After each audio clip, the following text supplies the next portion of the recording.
America president Donald Trump mood ఎప్పుడు ఏ క్షణంలో ఎలా మారుతుందో చెప్పలేం. ఒకసారి పలానా దేశం తనకు శత్రు దేశం అంటాడు, మరోమారు కాదు తనకు మిత్ర దేశం అంటాడు. ఆయన చెప్పేదానికి చేసేదానికి ఎక్కడా పొంతన కుదరటం లేదు. తాజాగా ప్రధాని మోదీతో టెలిఫోన్లో మాట్లాడారు. ఇరువురు నాయకులు ఇరు దేశాల మధ్య బంధాలు మెరుగుపరుచుకుందామనే అంగీకారానికి వచ్చారని జాతీయ మీడియాలో పెద్ద ఎత్తున వార్తలొచ్చాయి. ఇవన్నీ పక్కకు పెడితే ట్రంప్ మదిలో కొత్త ఐడియా వచ్చిందట.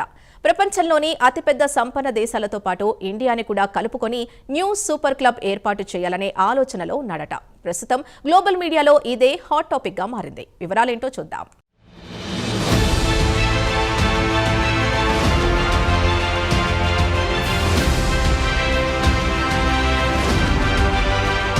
అమెరికా ప్రెసిడెంట్ డొనాల్డ్ ట్రంప్ ఏ క్షణంలో ఏ నిర్ణయం తీసుకుంటారో ఎవరికీ అంతుబట్టడం లేదు. ఒకరోజు ఇండియా తన మిత్రదేశం అంటారు, మరో రోజు కాదు తన మాట వినడం లేదు కాబట్టి శత్రుదేశం అంటూ ఆగ్రహంతో రగిలిపోయి ఏకంగా 50% టారిఫ్లు విధిస్తాడు.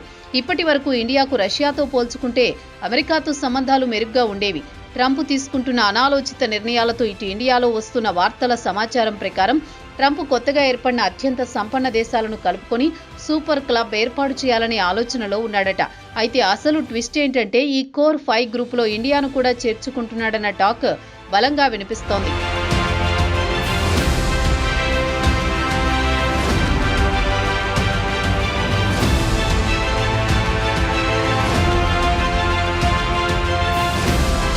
ఇక ట్రంప్ తాజాగా ఈ నిర్ణయం తీసుకోవడానికి గల కారణం G7 దేశాలు అంటే ప్రపంచంలోని అత్యంత సంపన్న దేశాలు ప్రజాస్వామ్యయుతంగా పాలించే దేశాల నుంచి తప్పుకోవాలని చూస్తున్నాడట.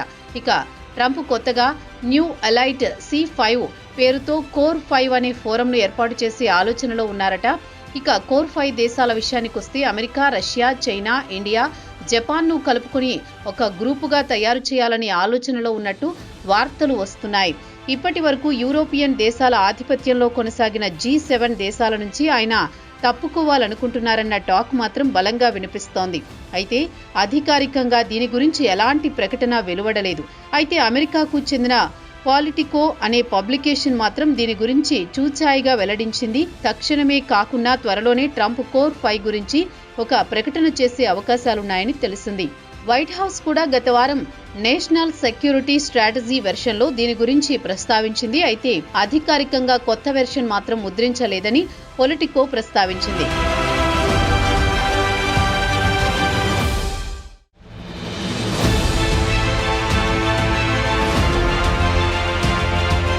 ట్రంప్ కొత్త ఐడియా గురించి పొలిటికో ప్రస్తావిస్తూ G7కు ప్రత్యామ్నాయంగా కొత్త వ్యవస్థను తీసుకురావాలని, వాటిలో అత్యంత శక్తివంతమైన దేశాలను కలుపుకోవాలనే ఆలోచనలో ఉన్నారని వెల్లడించింది.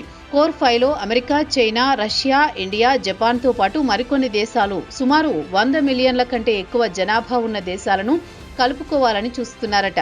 G7 సమ్మిట్ మాదిరిగానే ఈ దేశాలు కూడా తరచూ కలుసుకుని ప్రత్యేకంగా ఏదో ఒక టాపిక్ పై చర్చించాలని నిర్ణయించాలనేది ఒక ప్లాన్ గా చెబుతున్నారు.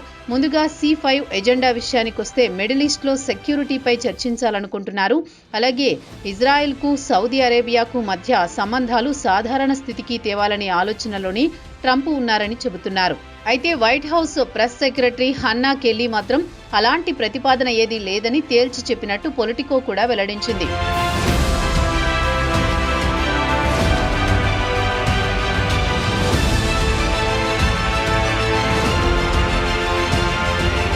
అయితే జాతీయ భద్రతా అధికారులు మాత్రం ట్రంప్ మదిలో కొత్త C5 ఏర్పాటు చేయాలనే ఆలోచన బలంగా ఉందని చెప్పారు.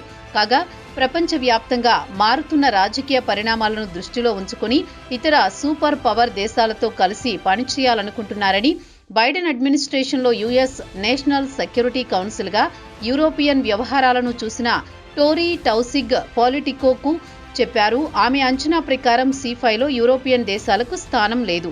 ఇక ట్రంప్ మాత్రం యూరోపియన్లపై రష్యా ప్రభావం ఉంటుందన్నారు. పుతిన్ గురించి అందరికీ తెలిసిందే. ప్రస్తుతం ఉక్రెయిన్తో జరుగుతున్న యుద్ధంలో ఆయన ఇటు అమెరికాతో పాటు అటు యూరోపియన్ యూనియన్ నాయకులను పెద్దగా పట్టించుకోవడం లేదు. మొత్తానికి చూస్తే యూరోపియన్ యూనియన్ నాయకుల కంటే రష్యానే శక్తివంతమైందని ట్రంప్ భావించి ఉంటారు. ఇటీవల కాలంలో ట్రంప్ వాలకం చూస్తే ఆయన పుతిన్ కు మద్దతుగా వ్యవహరిస్తున్నారు. జెలెన్స్కీ కూడా ఇదే అభిప్రాయాన్ని వ్యక్తం చేసిన విషయం తెలిసిందే.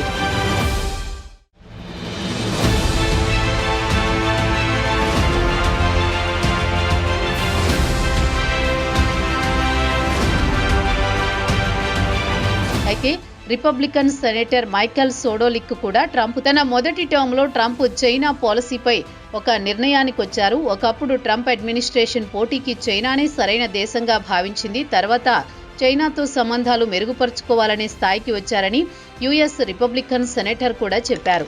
ఇక ట్రంప్ తన రెండవ టర్మ్లో మాత్రం వరల్డ్ ఆర్డర్ను ఉదాహరణకు G7, G50 దేశాలను పక్కన పెట్టాలని చూస్తున్నారు. మారుతున్న ప్రపంచ ఆర్డర్ను దృష్టిలో ఉంచుకుని జనాభా ఎక్కువగా ఉన్న దేశాలతో పాటు మిలిటరీ పరంగా, ఆర్థిక పరంగా బలంగా ఉన్న దేశాలతో ఒక కోర్ గ్రూపును తయారు చేయాలని ఆలోచనకొచ్చారని చెబుతున్నారు. అమెరికా మిత్ర దేశాలు మాత్రం పుతిన్ను, రష్యాను దగ్గరకు తీసుకుని యూరోప్ను, నాటో కూటమిని బలహీనం చేయాలనుకుంటున్నారని EU నాయకులు మండిపడుతున్నారు.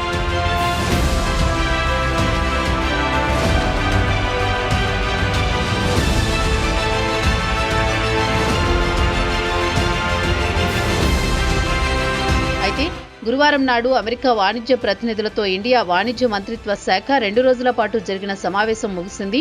కాగా ప్రధాని మోదీ గురువారం మీడియాతో మాట్లాడుతూ అమెరికా ప్రెసిడెంట్ ట్రంప్తో మాట్లాడానని, ఇరు దేశాల మధ్య ద్వైపాక్షిక వాణిజ్యం గురించి చర్చించామని చెప్పారు.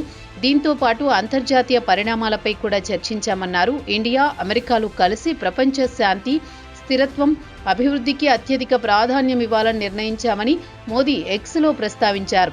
ఇండియాపై ట్రంప్ 50% టారిఫ్ విధించిన తర్వాత ట్రంప్తో మాట్లాడడం ఇది మూడోసారి. చివరగా అక్టోబర్ 22న దీపావళి సందర్భంగా ట్రంప్ ఫోన్ చేసి మోదీకి దీపావళి శుభాకాంక్షలు తెలిపారు. ఇండియాతో వాణిజ్యానికి ట్రంప్ ఆసక్తి కనబరుస్తున్నా మోదీ ఎక్స్లో ప్రస్తావించారు.